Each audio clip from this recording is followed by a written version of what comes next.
Mungkin di masyarakat ada yang belum tahu, atau mungkin ada yang penasaran, bahkan justru atau mungkin ada yang alergi dengan kata-kata bid'ah, Ustaz. Maka bid'ah ada bid'ah fil i'tiqad dan ada bid'ah dalam fil ibadah.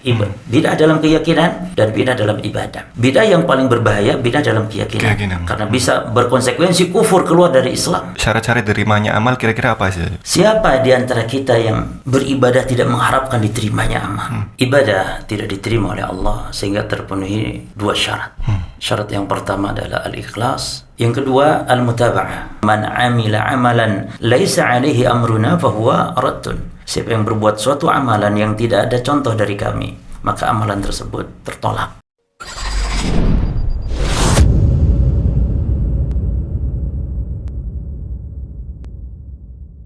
Assalamualaikum Ustaz. Waalaikumsalam warahmatullahi wabarakatuh. Apa kabar Ustaz? Bikhair wallah, alhamdulillah. Alhamdulillah. Ustaz, di episode kali ini kita akan membicarakan berkaitan dengan bid'ah, Ustaz. Masya Allah. Mungkin di masyarakat ada yang belum tahu, atau mungkin ada yang penasaran, bahkan justru atau mungkin ada yang alergi dengan kata-kata bid'ah, Ustaz. Nah, sebelum kita bicara tentang lebih jauh dengan bid'ah, kita bahas terlebih dahulu syarat-syarat diterimanya amal kira-kira apa sih? Baik. Bismillah, alhamdulillah, wassalatu wassalamu ala rasulillah, thumma amma ba'd. Ibadah tidak diterima oleh Allah sehingga terpenuhi dua syarat.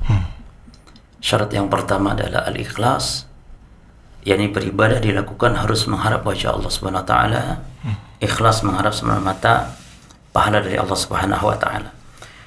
Yang kedua al-mutaba'ah. Al-mutaba'ah yakni ittiba, mengikuti sunnah Nabi sallallahu alaihi wasallam. Ibadah tidak diterima walaupun ikhlas apabila caranya tidak mengikuti sunnah Nabi sallallahu alaihi wasallam. Demikian sebaliknya, ibadahnya Masya Allah mirip dengan sunnah Nabi, sesuai dengan contoh Nabi SAW. Namun tidak ada keikhlasan, juga tidak diterima.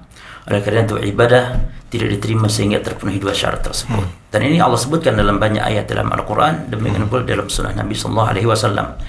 Kalau di dalam ayat Allah perintahkan ikhlas, banyak sekali. Di antaranya Allah Ta'ala mengatakan, وَمَا أُمِرُوا إِلَّا لِيَعْبُدُوا اللَّهَ مُخْلِصِينَ لَهُ الدِّينَ. Tidaklah mereka diperintah kecuali untuk mengikhlaskan di dalam beramal. Adapun Nabi mengatakan dalam hadis tentang syarat diterima amal adalah amalan sesuai dengan sunnah. Maka beliau sallallahu alaihi wasallam mengatakan, man amila amalan laisa alaihi amruna fahuwa raddun. Siapa yang berbuat suatu amalan yang tidak ada contoh dari kami, maka amalan tersebut tertolak. Nah, inilah diantara dalil. Baik, bicara syarat terimanya amal yang kedua, Ustaz, yaitu mengikuti sunnah Nabi Shallallahu Alaihi Wasallam. Sebenarnya apa urgensi kita untuk mengikuti sunnah Nabi, Ustaz? Barakallahu fiik. Sunnah yang bermakna yakni al-hadiyul ladzi kana alaihi Nabi sallallahu alaihi wasallam wa ashabuhu. Sunnah yang bermakna yakni petunjuk Nabi sallallahu alaihi wasallam dan para sahabatnya. Maka tentu ini sangat penting sekali dalam kita beragama. Yang pertama tadi, amalan kita akan ditolak oleh Allah Subhanahu wa taala. Bahkan ada ancaman ketika seorang muslim beragama tidak mengikuti secara umum beragama, khususnya ibadah, secara umum beragama tidak ittiba kepada sunnah, maka orang tersebut terancam dengan ancaman azab, azab di dunia dan azab fil akhirah. Di antaranya Allah berfirman, "Wa man yushaqqiqir rasul min ba'di ma tabayyana lahul huda wa yattabi' ghayra sabilil mu'minin nuwallihi ma tawalla wa nuslihi jahannam wa sa'at masira." Siapa yang menentang Rasul, ya, man yushaqiqir Rasul min ba'di ma tabayyana lahu huda, setelah datang kepadanya petunjuk, lalu dia malah mencari jalan petunjuk yang bukan petunjuknya orang-orang beriman. Nah, yang dimaksud orang beriman ini saat itu para sahabat Rasulullah SAW. Apa hukuman di dunia? Nuwallihi ma tawalla, akan kami biarkan dia dalam kebingungan, kata Allah. Sesat di dunia. Lalu di akhirat, wa nuslihi jahannama wa sa'at masira, dimasukkan ke dalam neraka jahanam. Dan jahanam adalah seburuk-buruk tempat kembali. Jadi sunnah urgensinya di sini adalah kita di dunia agar tidak sesat dan di akhirat selamat dari azab Allah Subhanahu wa taala. Nah, namun ketika ada mungkin seseorang, Ustaz, membuat amalan baru yang tidak mencontohi sunnah Nabi Shallallahu Alaihi Wasallam, itu apakah mutlak tertolak atau bagaimana, Ustaz? Diperinci ya, kalau memang amalan yang tidak ada tuntunan itu dari asal sampai akhirnya, dari awal sampai akhirnya, maka tertolak. Seperti seorang melakukan amalan-amalan yang sama sekali Nabi tidak ajarkan, itu jelas tertolak berdasarkan nas dari hadis Nabi tadi sallallahu alaihi wasallam. Man amila amalan laisa alaihi amruna fahuwa rad. Siapa yang beramal suatu amal yang tidak ada contoh dari kami, maka tertolak. Berbeda lagi dengan ada amalan yang pada dasarnya dia sesuai amalan itu dengan sunnah, namun tersusupi dengan bid'ah yang mana dia hanya menyusupi saja, tidak mendominasi, maka tetap amalan itu sah, amalan itu diterima, walaupun nanti tentu berkurang dari sisi pahala karena sebab masuk di dalamnya kebid'ahan. Misalnya jemaah sekalian, misalnya, dan antum barakallahu fikum, kalau ada orang salat subuh, ya, ada salat subuh, kemudian pakai kunut. Bagi yang berpendapat kunut subuh itu bid'ah, bukan berarti salat subuhnya tidak sah. Bagi yang saya katakan, bagi yang berpendapat kunut subuh bid'ah, apa ada orang yang berpendapat kunut subuh bid'ah? Ada para ulama di antara Imam Ahmad bin Hanbal rahimahullah. Ketika berpendapat kunut subuh itu bid'ah karena Nabi tidak ada contohkan, walaupun ada hadis yang namun dianggap dhaif hadis tersebut, maka kunut subuh tidak menyebabkan keabsahan salat menjadi tidak sah. Tetap salatnya sah, namun menurut pendapat ini masuk bid'ah di situ dan berkurang tetap pahalanya. Berbeda dengan yang mengatakan sunnah, itu lain lagi urusan kita. Ini salah satu contoh saja. Nah, kita mulai membicarakan berkaitan dengan bid'ah, Ustaz. Nah, sebenarnya bid'ah sendiri ini apa, Ustaz? Nah, ini banyak disalahpahami tentang apa itu bid'ah. Karena sebagian menganggap bid'ah itu kepada hal yang sifatnya dia bukan dianggap bid'ah oleh agama, seperti hal yang sifatnya baru dalam urusan teknologi. Maka bid'ah kalau secara bahasa benar. Bid'ah kalau secara bahasa benar sesuatu yang baru, yaitu kata para ulama asy-syai' al-mukhtara' ala ghairi misalin sabiq.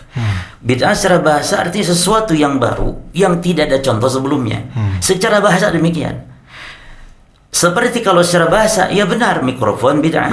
Ya, pesawat bid'ah, semua kendaraan, semua yang sifatnya teknologi bid'ah, karena sesuatu yang enggak ada di zaman dulu baru diciptakan itu bid'ah. Bahkan Allah sendiri kalau secara bahasa Allah itu berbuat bid'ah, yaitu Allah menciptakan langit bumi yang dulu langit bumi ada tidak? Tidak ada. Makanya Allah menyebutkan badi'us samawati wal ard. Badi', Allah disifati berbuat bid'ah, yakni menciptakan langit bumi yang dulunya tidak ada. Ini secara bahasa tidak masalah, bid'ah. Nah, yang dimaksud bid'ah tercela dan haram hukumnya dosa, bahkan bisa jadi dengan sebab itu orang masuk neraka. Itu bid'ah hanya dalam urusan agama, dalam urusan ibadah. Yang definisinya gampangannya adalah ma uhditsa fid din min ghairi dalil. Perkara yang diadakan dalam agama yang enggak ada dalilnya. Maka itulah bid'ah yang tercela, yang kata Nabi wa kullu bid'atin dhalalah, setiap bid'ah sesat, wa kullu dhalalatin finnar, setiap kesesatan tempatnya di neraka. Jadi tolong dibedakan mana bid'ah secara bahasa dan mana bid'ah secara istilah, secara syariat. Yang tercela adalah bid'ah dalam agama saja, secara syariat, yaitu bid'ah dalam urusan agama. Adapun bid'ah dalam urusan dunia, Nabi sendiri telah mengatakan antum a'lamu bi umuri dunyakum. Kalian lebih tahu daripada aku tentang urusan dunia kalian. Maknanya kalau urusan dunia silakan kalian berbuat bid'ah. Silakan kalian berinovasi, berbuat bid'ah. Kan begitu mafhum dari hadis Nabi tadi, atau mantuknya hadis seperti itu. Yang Nabi larang bid'ah itu dalam ibadah, urusan ibadah, tata caranya, bilangan jumlah ibadah, waktu ibadah, tempat ibadah. Ini yang harus diperhatikan. Tidak boleh beribadah menetapkan waktunya, tempatnya, jumlah bilangannya, kecuali harus berdasarkan dalil. Nah, demikian. Soalnya ada yang mencetuskan bahwasanya antum dari ujung rambut sampai kaki bid'ah semua. Itu dia. Betul, secara bahasa. Secara bahasa, karena kita dulunya kan tidak ada. Makanya ini kesalahpahaman. Lah kalau yang ngomong ini orang awam, wajar. Lah kalau seorang tokoh, ulama dikiaikan, diulamakan, nggak paham juga bid'ah. Seperti kalau katanya salawat ini bid'ah, kalau sholat ini bid'ah, kalau baca Quran ini bid'ah, maka kalian ke Mekah pun jangan naik pesawat, naik onta saja katanya. Loh, justru bid'ah itu adanya pada sholat, bid'ah adanya pada membaca Al-Quran. Jadi nanti ada sholat yang bid'ah, ada baca Quran yang bid'ah, ada zikir yang bid'ah, ada sholawat yang bid'ah. Tidak ada urusan dunia dibid'ahkan dalam makna disesatkan, dalam makna dicela, tidak ada. Oleh karena itu bid'ah hanya dalam agama baik dalam akidah, seperti bid'ahnya yang dilakukan oleh orang-orang Syiah misalnya, mengkafirkan Abu Bakar, mengatakan istri Nabi di neraka. Itu kan keyakinan yang dulu nggak ada, tapi keyakinan baru. Siapa yang berkeyakinan itu? Nggak ada dulunya, tapi baru itu. Karena dulu para sahabat, para salaf meyakini Abu Bakar itu orang yang paling utama setelah para nabi dan rasul. Lah ini orang Syiah berkeyakinan lain. Abu Bakar kafir di neraka waliyadzubillah. Atau dalam ibadah, maka bid'ah ada bid'ah fil i'tiqad dan ada bid'ah dalam fil ibadah. Bid'ah dalam keyakinan dan bid'ah dalam ibadah. Bid'ah yang paling berbahaya bid'ah dalam keyakinan. Karena bisa berkonsekuensi kufur, keluar dari Islam. Seperti tadi, meyakini Abu Bakar kafir, ini bid'ah. Meyakini orang-orang Qadariyah mengatakan takdir tidak ada, itu juga bid'ah dan itu berkonsekuensi kufur. Adapun bid'ah amaliyah, yakni bid'ah dalam salat, bid'ah dalam baca Quran, ini konsekuensi hanya fasik saja, tidak sampai keluar dari Islam. Nah, kita tadi sudah mengenal apa itu bid'ah, Ustaz. Nah, kiranya bahaya-bahaya bid'ah ini apa aja, Ustaz? Baik, Masya Allah, barakallahu fiik. Bid'ah sangat bahaya sekali. Bahkan lebih bahaya dari bahaya-bahaya di dunia ini, karena dia menyangkut bahayanya di akhirat kelak. Di antara bahaya bid'ah yang pertama tadi, amalan tertolak. Siapa ya jemaah? Siapa di antara kita yang beribadah tidak mengharapkan diterimanya amal? Bahkan kita sampai capek letih ibadah ingin diterima oleh Allah. Nah, sementara bid'ah ditolak amalannya. Tadi dasarnya disebutkan man amila amalan laisa alaihi amruna fa huwa rad. Dalam hadis yang lain kata Nabi, man ahdatsa fi amrina hadza ma laisa minhu fa huwa rad. Siapa yang mengada-ada dalam agama yang enggak ada dasarnya dari kami, maka tertolak. Maka amalan ahli bid'ah waliyadzubillah, walaupun tujuannya taqarrub, tapi justru semakin menjauhkan diri kepada Allah. Maka hati-hati dalam masalah ini. Kita beribadah jangan semata-mata mengharapkan banyaknya pahala tanpa memperhatikan ada dasarnya atau tidak. Yang kedua, bid'ah konsekuensinya adalah dia semakin jauh dengan Allah. Orang-orang Khawarij yang disebutkan dalam hadis oleh Nabi sallallahu alaihi wasallam bahwa Khawarij ini memang di zaman Rasul bibitnya sudah muncul. Sebagaimana kata Nabi, orang-orang Khawarij ini kalau urusan ibadah luar biasa. Sampai-sampai Nabi mengatakan kepada para sahabatnya tentang orang-orang Khawarij ini. Kata Nabi kepada para sahabatnya, tahkiruna salatakum ma'a salatihim. Kalian akan menganggap remeh salat kalian dibandingkan salat mereka. Wasiyamakum ma'a siyamihim. Puasa kalian dianggap remeh oleh kalian kalau kalian lihat bagaimana mereka puasa. Jadi ahli bidah, orang Khawarij ini ahli ibadah. Namun apa yang terjadi? Kata Nabi, yamrukuna minad din kama yamruku sahmu minar ramiyah. Mereka melesat keluar dari agama seperti melesatnya anak panah dari busurnya. Yani melesat tak balik lagi. Ini bahayanya kebid'ahan. Jadi bisa menyebabkan seorang jauh dari agama, seseorang melesat keluar dari agama, seorang jauh dari Allah Subhanahu wa taala. Yang ketiga, sulit taubat. Ini bahaya. Karena kalau orang berbuat judi, khamar, berzina, naudzubillah, sadar kalau itu maksiat, sehingga suatu saat dia akan kembali taubat.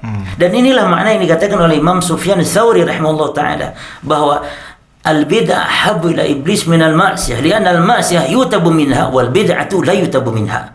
Bid'ah ini lebih dicintai iblis daripada maksiat. Maksudnya daripada judi, berzina dan semisal. Lebih dicintai iblis. Kenapa? Karena maksiat ditobati sama orang. Tapi bid'ah tidak ditobati. Dan inilah yang dimaksudkan dalam hadis Nabi bahwasanya Allah hazaba an kulli taubata an kulli sahibi bid'ah hatta yada'a bid'atahu. Sesungguhnya Allah hazaba menghalangi at-taubah, taubatnya an kulli sahibi bid'ah, dari setiap pelaku bid'ah. Allah halangi taubatnya sampai dia tinggalkan kebid'ahannya. Maksudnya bukan Allah tidak terima taubatnya ahli bid'ah. Maksudnya sulit ahli bid'ah itu bertobat. Karena merasa di atas ibadah, di atas ibadah, di atas kebenaran. Beda dengan maksiat-maksiat tadi. Dan diantaranya bahaya bid'ah sangat banyak. Ada buku yang bagus dalam masalah ini, diantaranya karya Syekh Sa'id bin Wahab Al-Qahtani menjelaskan tentang sunnah, tentang bid'ah dan bahaya-bahayanya. Judul kitabnya Nurus Sunnah wa Dhulumatil Bid'ah, cahaya sunnah dan kegelapan bid'ah. Mungkin sudah diterjemahkan. Itu bahaya-bahaya bid'ah sangat luar biasa. Demikian pula diantara bahaya bid'ah,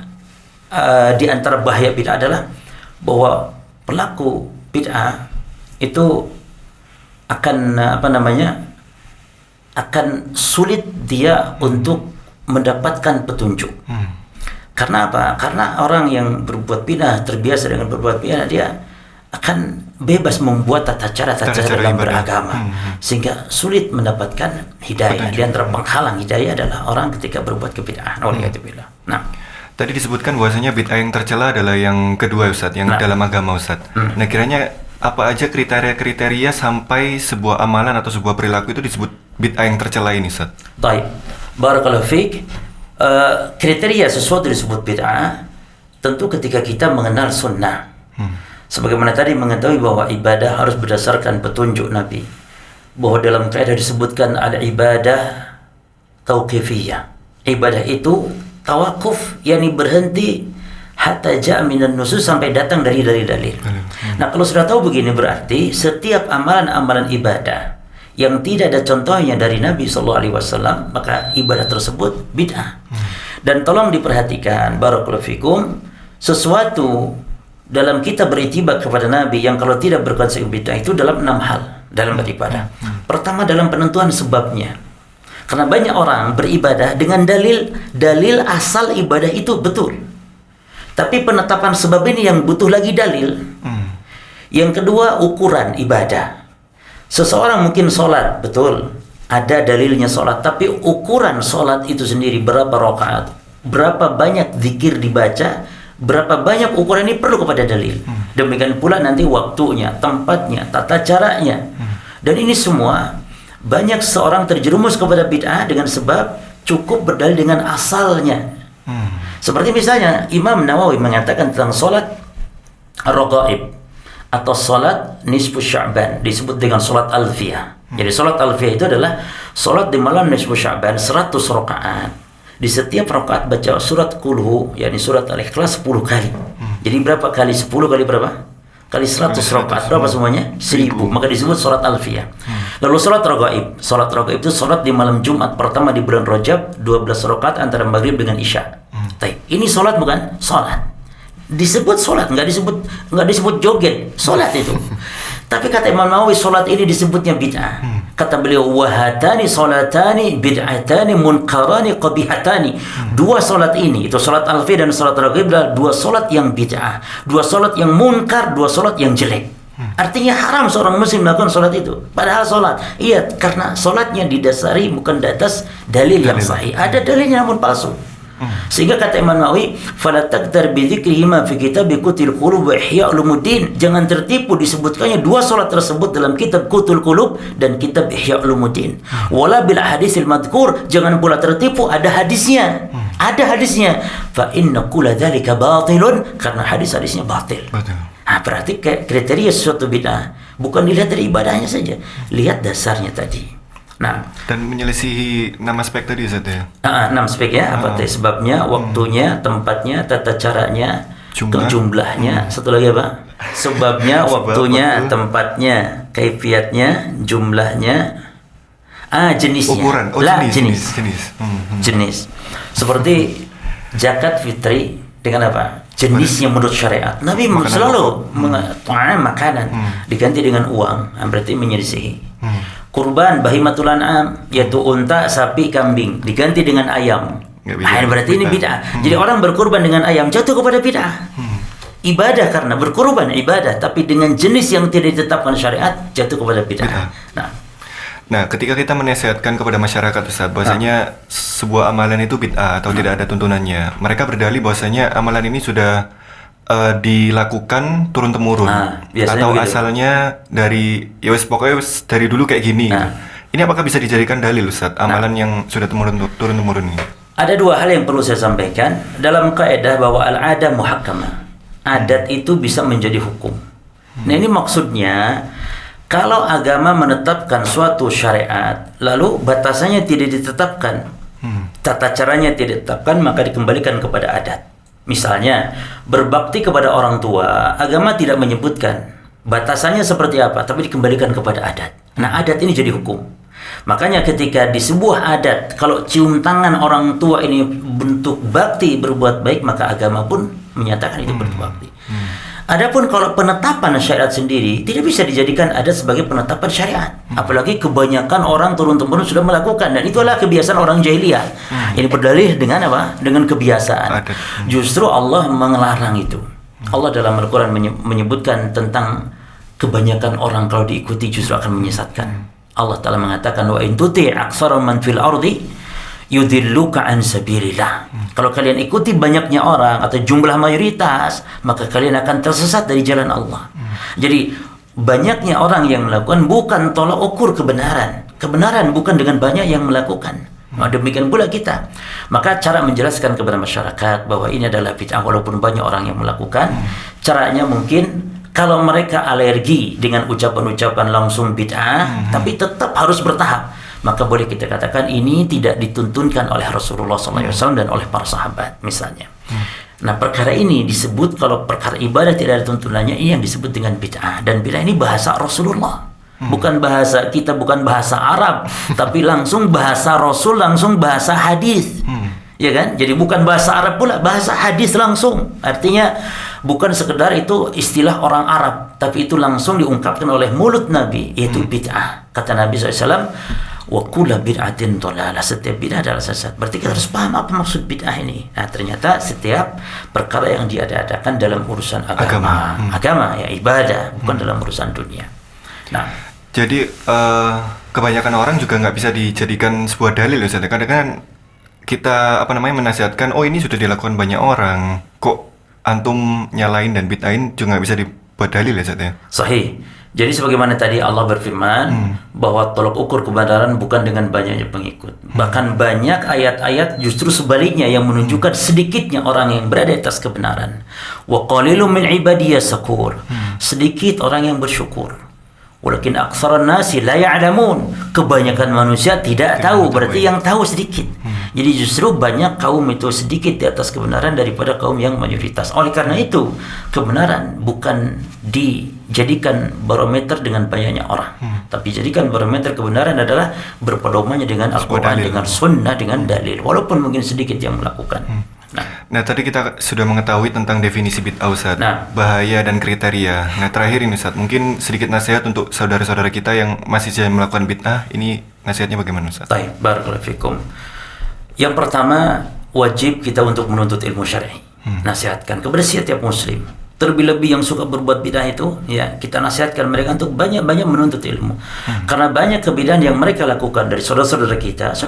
Kita nggak menganggap mereka musuh, saudara kita, muslim mereka. Bahkan mungkin bisa jadi keluarga, kerabat kita. Ya.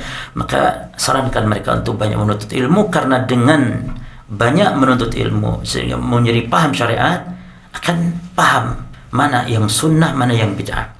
Sehingga mereka pun akan memahami mana hakikat bid'ah yang sesungguhnya. Jadi tidak salah paham lagi. Dan itu yang berbahaya. Jahil murakkab itu yang berbahaya.